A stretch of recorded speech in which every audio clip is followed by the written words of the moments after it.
Pamoja na Israeli kuiandama Iran kutokana na mpango wake wa nyuklia, ni kwamba Israeli ina mpango wake wa nyuklia unaoendelea kwa mujibu wa gazeti la New York Times. Historia ya kuanzishwa kwa mpango huo wa nyuklia kwa Israel ulianza tangu mwaka 1948. Hata hivyo, Israeli haijalengwa na ukosoaji wowote kuhusiana na mpango wake huo wa nyuklia kama inavyozungumzwa Iran.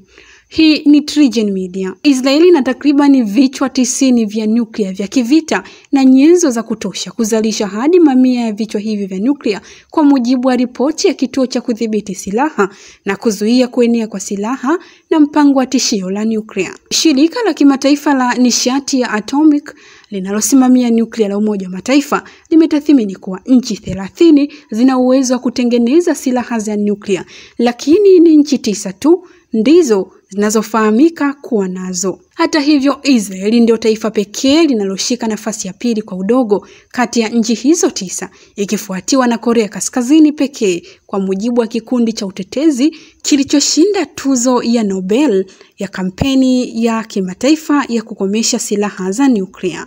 Israeli ni kati ya mataifa 5 ikijumuisha India, Pakistan, Korea Kaskazini na Sudan Kusini ambayo haijasaini mkataba wa Umoja wa Mataifa wa kuzuia kuenea kwa nyuklia.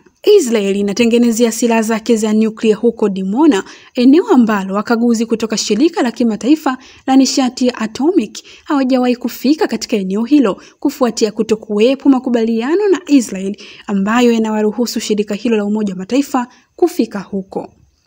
Wanasayansi wa Marekani walitembelea Dimona katika miaka 1960 na kuhitimisha kuwa mpango wa nyuklia huko ulikuwa wa amani, kwa mujibu wa rekodi za historia kuhusiana na mpango huo wa nyuklia wa Israel. Hivi karibuni picha za satellite zilionyesha ujenzi mpya huko Dimona katika kipindi cha miaka 5 iliyopita.